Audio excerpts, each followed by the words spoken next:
출애굽기 강해 오늘 네 번째 시간입니다.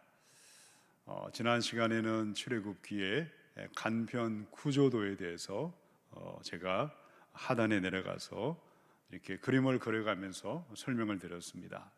혹시 듣지 못하신 분이 있다면 지난주 영상을 다시 녹화되어 있으니까 보실 수가 있습니다. 참고해 주시기 바랍니다.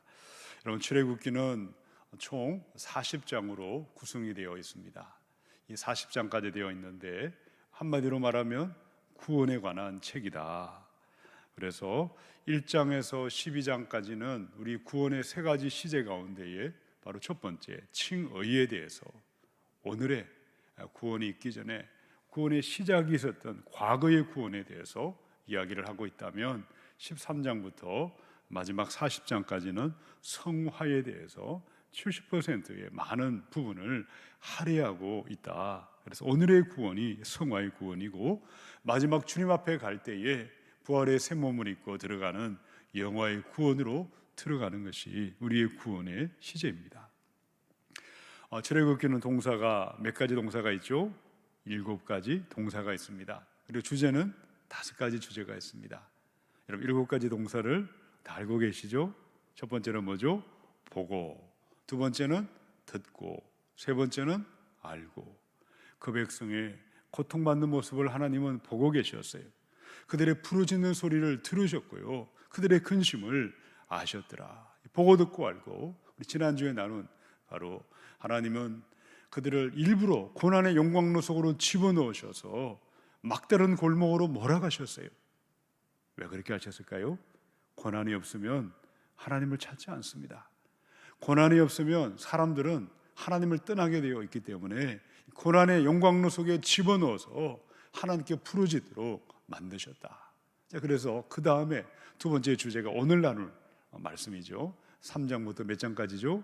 11장까지 무려 많은 장을 할애하고 있습니다. 10가지 재앙이 나와 있죠. 그래서 오늘의 주제를 나누고, 그 다음에 우리가 12장의 그 유명한 바로 건져내고, 바로 내려와서 다음에 건져내고 구원을 말하고, 그 다음에 인도하여 홍해로, 그리고 광야로, 시내산의 말씀으로 새 곳으로 인도하신 하나님이 마지막으로 데려가려 하느라 어디로 데려가시죠? 성막으로. 매일 하나님을 예배하고 매일 하나님의 임재 가운데 사는 진정한 예배자로 우리를 인도하기 위함에 있는 것이다. 그래서 7가지 동사가 있지만 5가지 주제를 바로 구성되어 있다는 것을 기억하시기 바랍니다. 자, 오늘은 두 번째, 우리 3장부터 11장까지를 함께 전체를 읽어야 되는데, 제가 아마 이 전체를 본문만 읽어도 오늘 예배가 끝날 것 같아요, 시간이. 그래서 여러분 숙제를 내어드리겠습니다. 3장부터 11장까지를 이제 오늘 예배를 마치시고 한번 이번 주 중에 쭉 한번 읽어보시기 바랍니다. 어떻게 하나님이 그들에게 내려오셨는가, 어떻게 그들에게 찾아오셨는가, 그것을 우리가 3장부터 11장까지 이야기하고 있습니다. 자, 3장에서 11장까지의 이제 주제는 무엇이죠? 바로 하나님께서 그들에게 내려가서 그들에게 내려오셨어요. 다르게 말하면 하나님이 그들에게 뭘 베푸셨죠? 은혜를 베풀어 주셨다. 하나님이 사람에게 찾아오셨는데 고난 가운데 부르짖고 통곡하고 하나님께 간절하게 매달리는 그들에게 하나님이 직접 내려오지 아니하셨고, 하나님의 천사를 보내지도 아니하셨고, 누구를 보내셨죠? 사람을 보내셨어요. 목자, 바로 모세를 보내셔서 고난받는 그들에게 응답하시고 하나님의 은혜를 베풀어 주셨습니다. 오늘 이 땅에 많은 사람들이 고난당하고 고통 가운데 있습니다. 전 세계적으로 이 코로나19의 폐렴 바이러스가 아프리카까지, 저 지구 끝까지 지금 벌써 다 돌고 돌아서 수십만 명의 확진자가 나오고 수만 명의 죽임을 당하는 이런 고통 가운데 있는 이 백성들에게 하나님은 부르짖고 기도할 때에 우리 기도를 들으시고 우리 한 분 한 분을 하나님의 대행자요, 하나님의 축복의 통로로 고통받는 그곳에 보내셔서 그들의 눈에 눈물을 닦아주고 그들의 마음에 평안을 주고 희망을 주는 사람들로, 하나님의 대행자로 우리 한 분 한 분이 준비되어야 할 줄로 믿습니다. 하나님은 우리에게 사람을 통해서 찾아오십니다.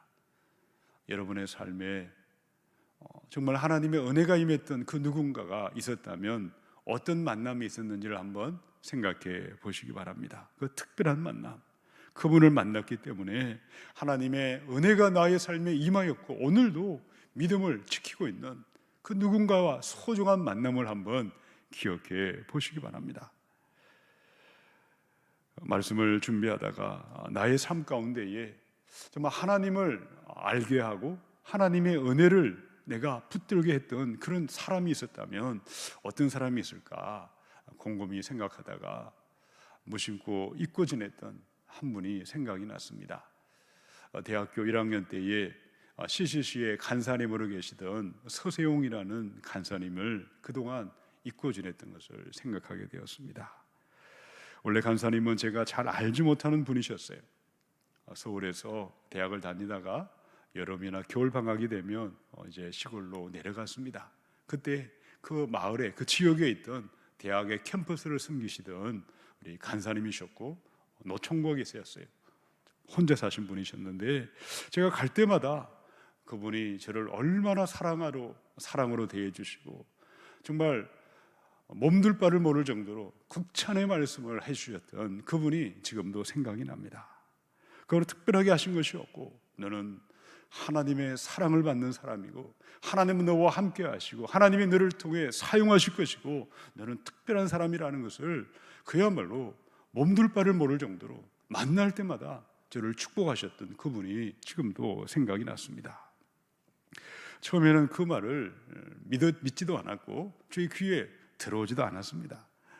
나는 그런 사람이 아닌데 왜 자꾸 저렇게 나를 부담스럽게 하는가.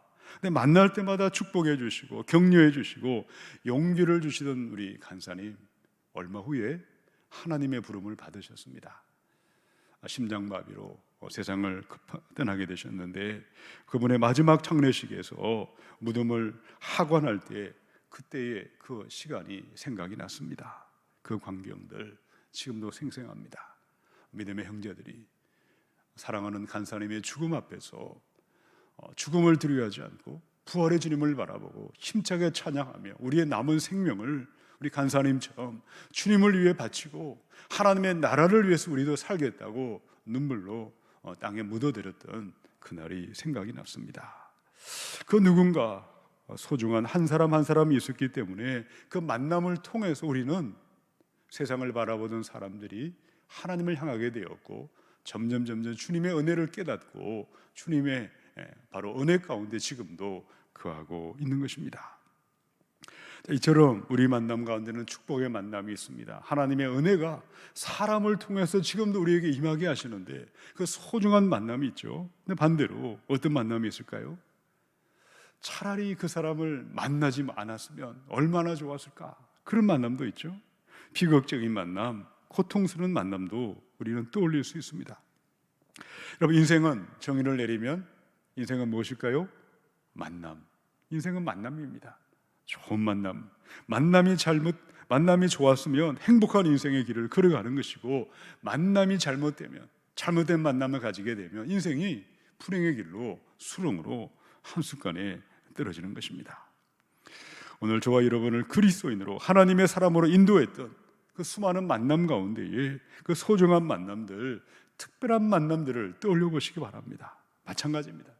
이제 우리가 이렇게 하나님 은혜 안에 있다면 그 누군가가 방황하고 하나님을 모르고 있고 죽음을 두려워하고 있고 고통과 절망 가운데 있는 그 누군가가 있다면 저와 여러분이 그들에게 만남을 통해서 내가 저분을 만나서 예수님을 만났습니다.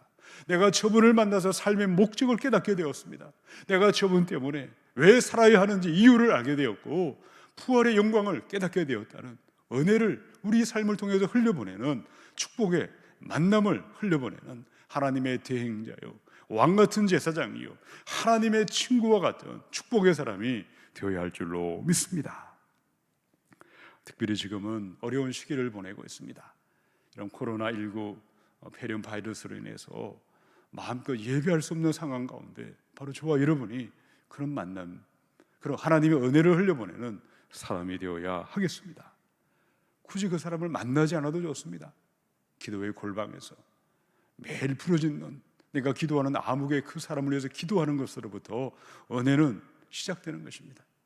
여러분이 기도의 골방에서 기도하는 사람들이 누가 있는지를 기억해 보시고, 우리가 한 사람 한 사람에게, 우리 한 분 한 분이 주님의 은혜와 복을 흘려보내시는 축복의 사람이 되고 하나님의 대행자로 쓰임 받으시기를 축원합니다. 자, 오늘 출애굽기 3장부터 이 11장까지의 우리가 발견하는 하나님은 어떤 분이십니까?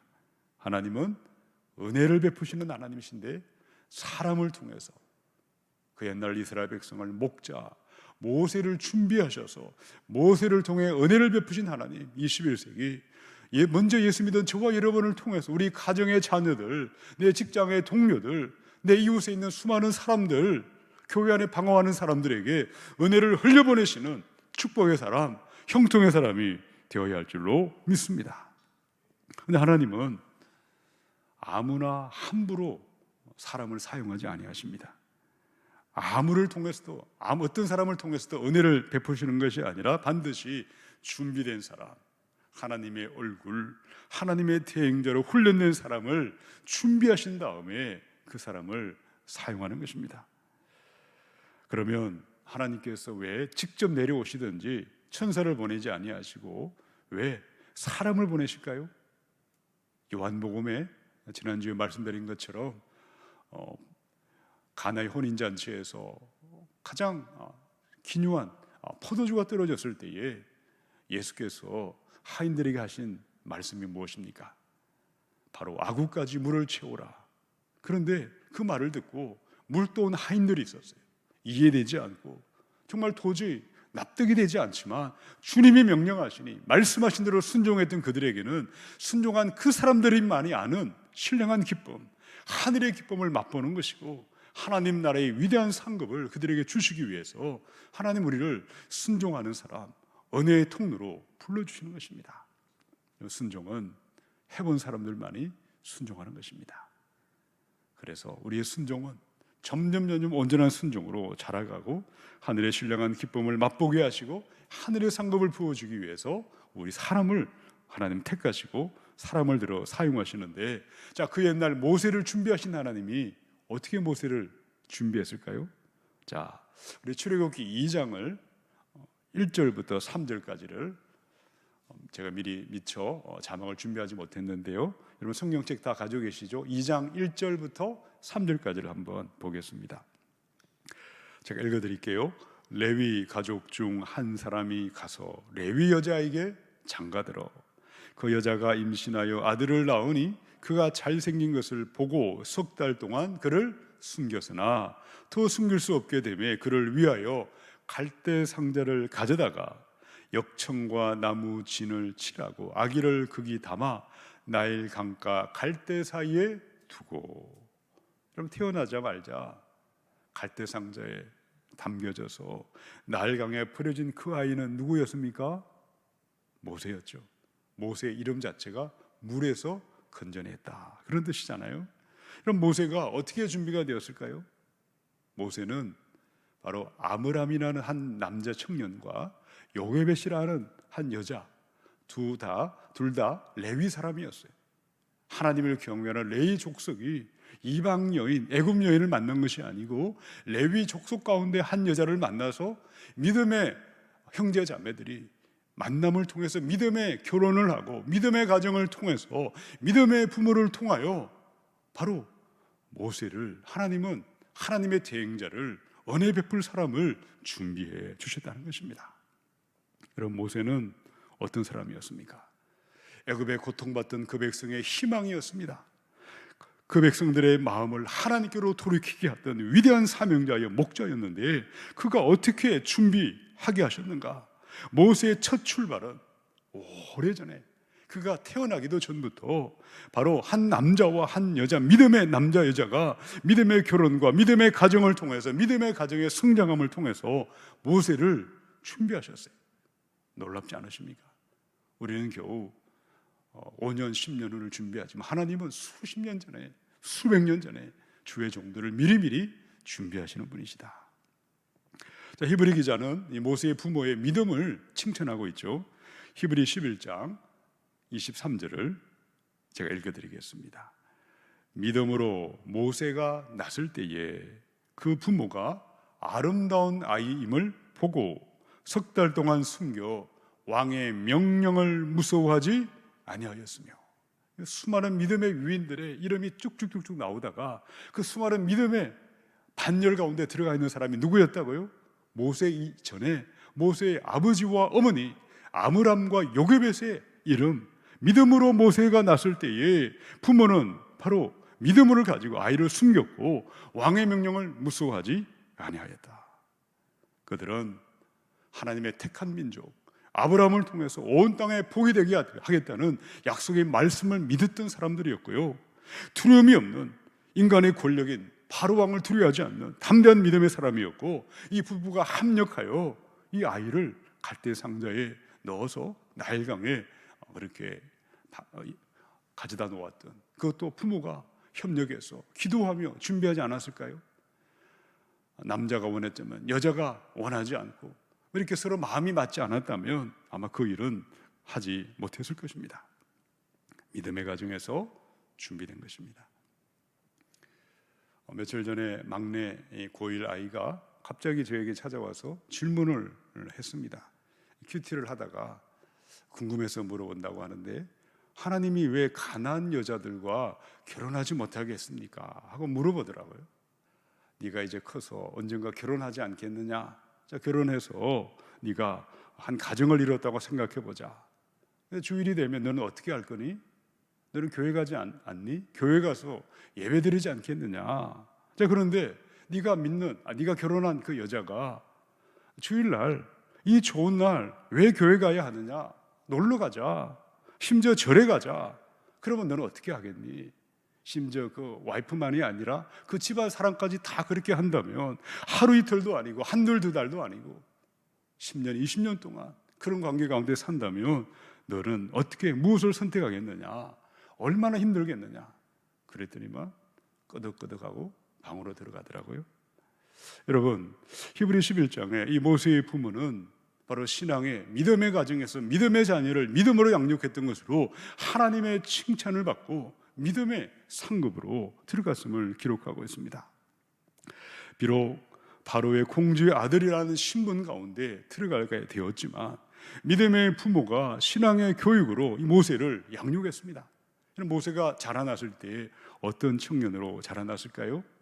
그는 고난당하는 동족인 이스라엘을 돌아보는 민족의식을 지닌 청년이 되었습니다.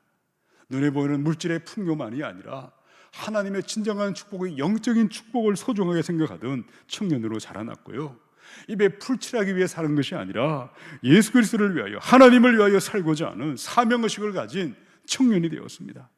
그리고 보이는 이 땅이 아니라 영원한 하늘의 본향을 바라보며 나아가는 멋진 청년으로 그가 성장한 것이 히브리 11장 계속해서 24절부터 쭉쭉 이어져 있는 것입니다. 지금 21세기 오늘 우리 시대에 우리의 모습은 어떠하십니까?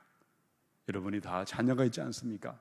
자녀를 교육할 때에 가장 우선순위로 들어온 것이 무엇이고, 이 아이가 커서 결혼할 때에 여러분 배우자를 선택할 때에 우선순위는 무엇을 여러분 선택하고 있으십니까? A, B, C, D, E, F, G 이렇게 선택한다고 합니다. A, B, C, D, E, F, G. A가 뭐죠? age, 나이를 보고, B는 beauty, 얼마나 잘생겼느냐, 얼마나 예쁘냐, C가 뭐죠? condition, 그 사람의 어떤 건강이나 상태가 어떠하냐, D는 degree, 학벌이 뭐냐, 어느 학교를 나왔고 학위는 있느냐, 그 다음에 E는 economy, 그 사람이 돈은 있느냐, 그 다음에 F는 뭐죠? F는 faith, 그 다음에 믿음을 보고 G는 God, 마지막으로 하나님을 이렇게 택하는, 이것이 많은 이 땅의 교인들의 삶의 모습이라 하겠습니다.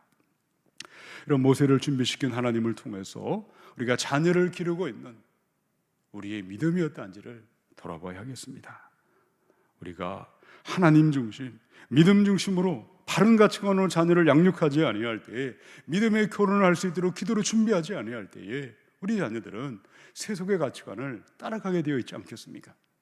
오늘 많은 청년들이 결혼할 때에 그들의 결혼의 목적이 무엇입니까? 결혼의 목적이 행복에 있더라고요.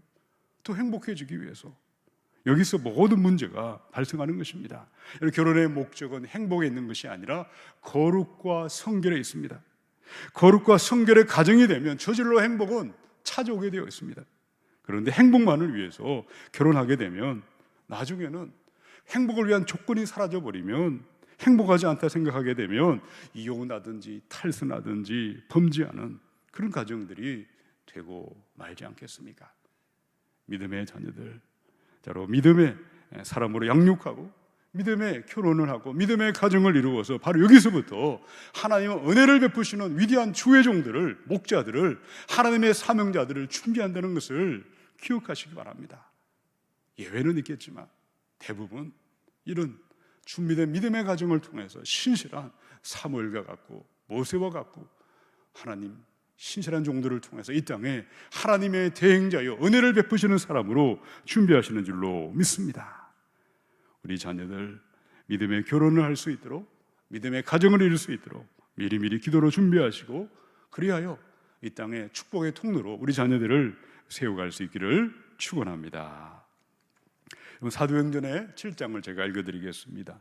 7장 21절 22절입니다.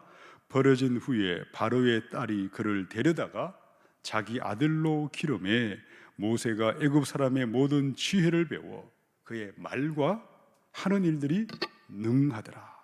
이런 모세는 믿음의 부모님을 통해서 신앙의 교육을 받았어요. 그 모든 과정은 우리가 출애굽기를 통해서 잘 알 수가 있죠.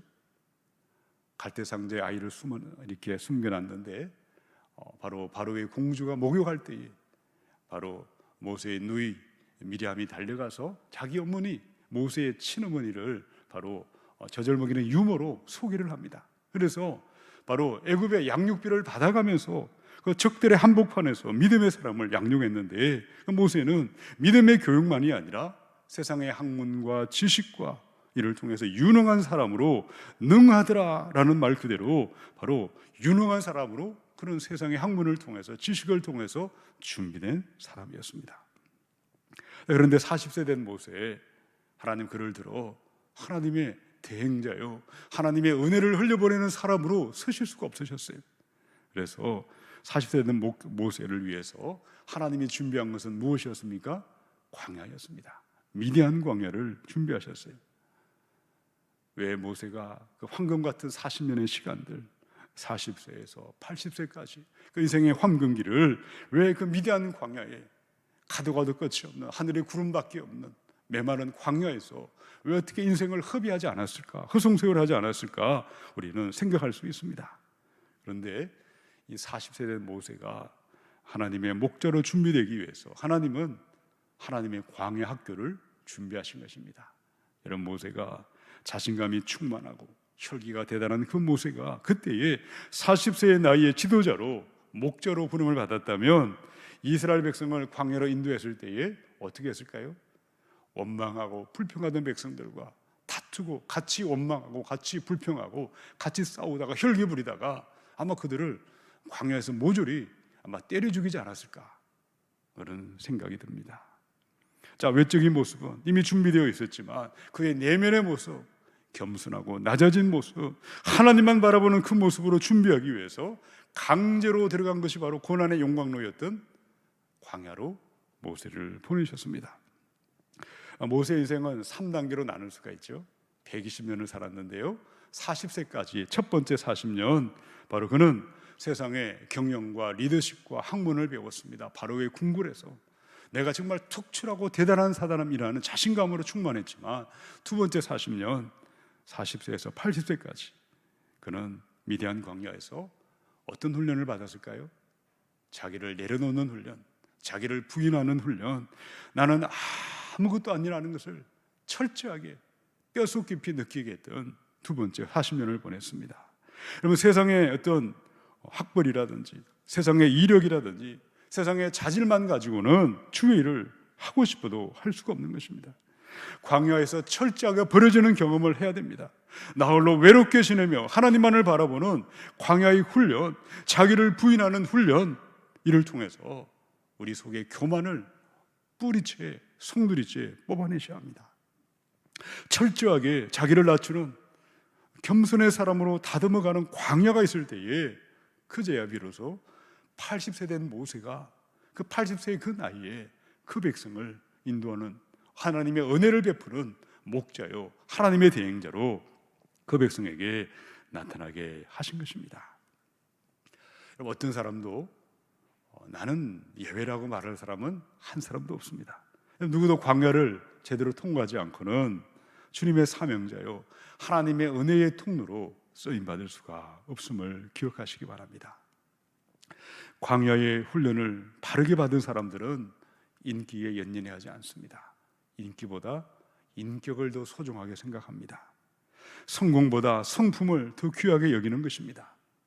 자신을 드러내는 사람이 아니고 오직 예수 그리스도 하나님만을 높이고 하나님만을 드러내는 참된 사명자로 주의 일들을 감당할 수가 있는 것입니다.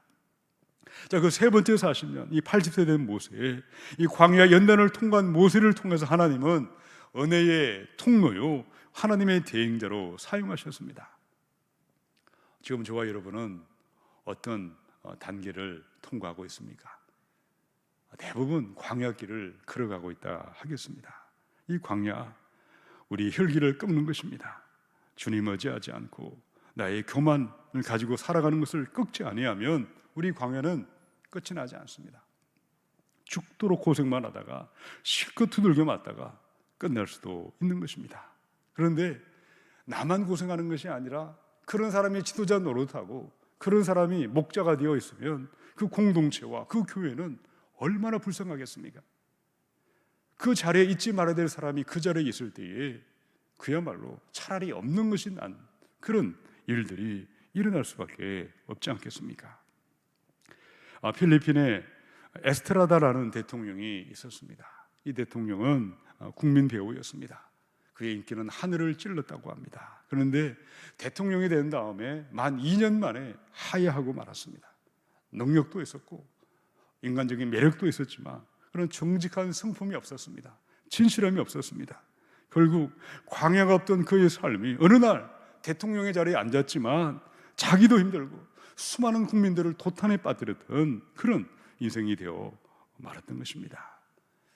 우리 모두 고난의 광야, 하나님 앞에 묵묵히 순종하고 바르게 이 광야길을 걸어갈 때에 하나님의 대행자로 바르게 준비되는 줄로 믿습니다. 자, 이 고난의 광야에서 하나님 우리에게 무엇을 가르치십니까? 신명기의 8장 2절에서 3절의 말씀입니다. 신명기 8장 2절로 3절을 제가 읽어드리겠습니다. 내 하나님 여호와께서 이 40년 동안에 내게 광야 길을 걷게 하신 것을 기억하라. 이는 너를 낮추시며 너를 시험하사 내 마음이 어떠한지 그 명령을 지키는지 지키지 않는지 알려 하심이라. 너를 낮추시며 너를 줄이게 하시며 또 너도 알지 못하며 내 조상들도 알지 못하던 만나를 내게 먹이신 것은 사람이 떡으로만 사는 것이 아니요 여호와의 입에서 나오는 모든 말씀으로 사는 줄을 내가 알게 하려 하심이니라. 이 광야는 하나님만 바라보는 것입니다. 하나님만 의지하는 것입니다. 하나님의 말씀을 듣고 말씀을 순종하며 나아갈 때에 이 광야의 훈련을 통해서 우리를 하나님의 대행자로 하나님은 우리를 들어 사용하시는 것입니다.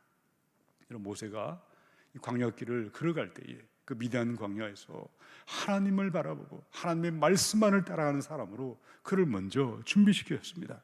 자, 이제 그가 마지막으로 광야 훈련을 마치고 하나님의 은혜요 대행자로 그 백성에게 내려보낼 때에 마지막 훈련의 코스가 있었어요. 광야 훈련의 마지막 목표가 있었죠. 그것이 무엇일까요? 오늘 읽었던 출애굽기 3장 5절 말씀이었어요. 이 말씀은 모세가 이제 백성들에게 하나님의 은혜를 전하는 대행자로 가기 전에 마지막으로 점검했던 하나님의 테스트였습니다. 자, 3장 5절 읽어보십시다. 하나님이 이르시되 이리로 가까이 오지 말라. 내가 선 곳은 거룩한 땅이니 내 발에서 신을 벗으라. 자, 저를 따라 선포하십시다. 내 발에 신을 벗으라. 여러분, 대한민국에 신을 벗고 다니는 사람 보셨습니까? 약간 정신이 이상한 사람 아니고는 신을 벗고 다니는 사람은 거의 없습니다.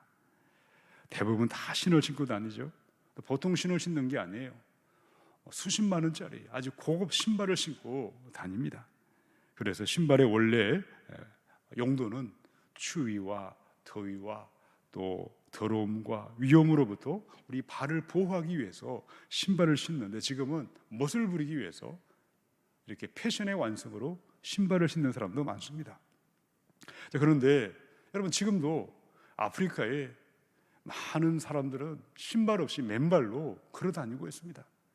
다 떨어진 운동화 한 컬레도 없다는 거죠. 여러분, 신발은 지금도 21세기 이 광명한 세상에도 신발 없이 사는 사람이 얼마나 많은지 모릅니다. 고대, 이 말씀이 기록된 그 세계, 고대 세계는 어땠을까요? 그때의 노예들은 신발이 있어도 신발을 신고 다닐 수가 없었어요. 신발은 누가 신었죠? 오로지 주인님만이 신발을 신는 것이었습니다. 자, 여기서 내 발에 신을 벗으라는 세 가지 의미가 있어요. 첫 번째 의미는 바로 내 인생의 주인이 누구신가, 주인의식을 항상 기억하는 것입니다. 여러분, 주인만이 신발을 신는다고 했습니다. 내가 신발을 벗는 이유는 내 인생의 주인은 여호와 하나님, 예수 그리스도, 성령님, 성삼위 하나님만이 내 인생의 주인이 되시기에 우리 주인 되신 주님 앞에 내 발에 신을 벗고 나는 주님의 종입니다. 주님이 가라면 가고 서라면 서겠습니다.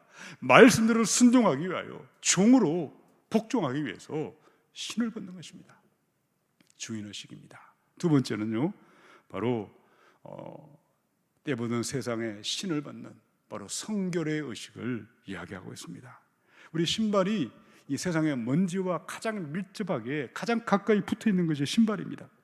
온갖 먼지는 나도 모르게 여러분 다녀보면요, 특히 흙이 많은 길을 가면 구두에 금방 먼지가 쌓여 있습니다. 그래서 신발을 벗는다는 것은 때묻은 세상의 신, 교만의 먼지와 탐욕의 먼지와 이기심의 먼지들, 이것들을 하나님 앞에 벗겠습니다. 그래서 거룩과 성결의 삶으로 하나님 앞에 서는 것이 바로 두 번째 신발을 벗는 것입니다. 바로 주인의식과 또 성결의식. 세 번째는 뭘까요? 여러분, 신발을 신고 아이들을 내버려두면 어디로 가죠? 집 가고 싶은 데로 가요. 여기로 갔다가 저기로 갔다가. 그런데 사명자들은 아무 데로 가지 않습니다.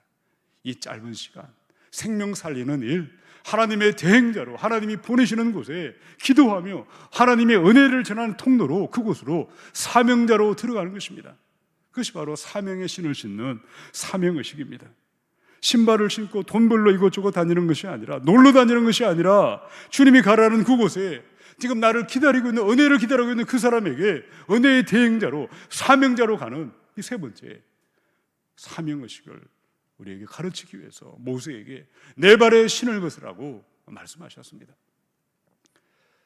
저는 새벽 예배든 수요 예배든 또 주일 예배든 항상 말씀을 전하는 강대상이 올라올 때 두 가지 기도를 합니다. 첫 번째 기도가 바로 하나님, 내 발에 신을 벗습니다. 주님이 주인이십니다. 주님이 말씀을 전하실 것입니다. 주님이 전하셔야 됩니다. 나는 주님의 종이고 나의 교만의 신을 벗고 주님의 사명자로 서겠습니다. 그렇게 첫 번째 기도는 신을 벗는 기도를 합니다. 두 번째는 기름 부어주시기 원합니다. 나의 지식, 나의 가진 것으로 말씀을 바르게 태어날 수 없으니 성령님이 나의 입술에 오늘 이 자리에 기름을 부어주셔서 성령의 은혜와 성령의 능력으로 저들이 하나님을 알고 하나님을 만나게 해달라고 기름 부어달라고, 이 두 가지 기도를 항상 드리고 말씀의 강대상에 올라가고 있습니다. 저만이 아니라 우리 모두가 여러분이 보내신 바로 그곳에, 여러분의 가정, 여러분의 직장, 여러분의 일터, 여러분이 있는 바로 그곳에 하나님의 은혜를 흘려보내시는 하나님의 대행자요, 왕같은 제사장이요, 거룩한 나라요, 축복의 통로로, 은혜의 통로로 저와 여러분을 부르시고 먼저 이곳에 불러주신 줄로 믿습니다. 말씀을 시작하면서 인생은 만남이라고 말씀했습니다. 어떤 분을 여러분 만나셨습니까? 정말 좋은 분을 만났는데도 그분이 좋은 줄 모르는 분도 계세요. 그런데 어떤 분은요, 만나지 말아야 될 사람을 만나고도 좋은 줄 알고 따라가는 사람이 있어요. 분별하는 눈이 없으면 그 수준만큼 살아가는 것입니다. 오늘 우리의 눈이 열려서 정말 좋은 사람을 알아보고 정말 하나님의 은혜를 베푸는 그런 좋은 사람이 바로 저와 여러분이 되어야 할 줄로 믿습니다. 그래서 오늘 이 광야에서 그 백성들은 우리의 초점을 하나님께 맞추는 훈련, 나의 주인됨이 주님이신 것을 아는 주권 드리는 훈련, 이 광야 훈련을 통과하고 매일매일 나를 혈기로 십자가에 못 박는 자기를 부인하는 훈련, 세례 훈련, 광야 훈련, 하나님의 말씀을 먹고 마시는 말씀 훈련을 통과한 자들이 하나님의 대행자여 왕같은 제사장으로 매일매일 예배하는, 하나님의 얼굴을 구하고 임재 가운데 나아가며 하나님의 은혜의 통로에 축복의 통로가 되는 사명대로 우리를 사용하시는 줄로 믿습니다. 어영부영하다가 벌써 4월입니다. 이제 곧 여름이 올 것입니다. 곧 크리스마스가 또 올 것입니다. 금방 지나갑니다. 순식간입니다. 눈 깜짝할 사이에 1년은 금방 지나갈 것입니다. 우리의 지금 현실의 모습이 어떠한지 돌아보시기 원합니다. 오늘이 마지막이다 생각하시고 오늘 우리 한 분 한 분이 보고 듣고 알고 그들에게 내가 누구를 보냈고 하나님께서 그렇게 말씀하실 때에 주여 내가 여기 있나이다 나를 보내소서, 은혜의 통로로 축복의 통로로 하나님의 대행자요 왕같은 제사장으로 하나님의 은혜를 흘려보내시는 우리 귀한 성도님들로 준비될 수 있기를 우리 주님의 이름으로 축원합니다.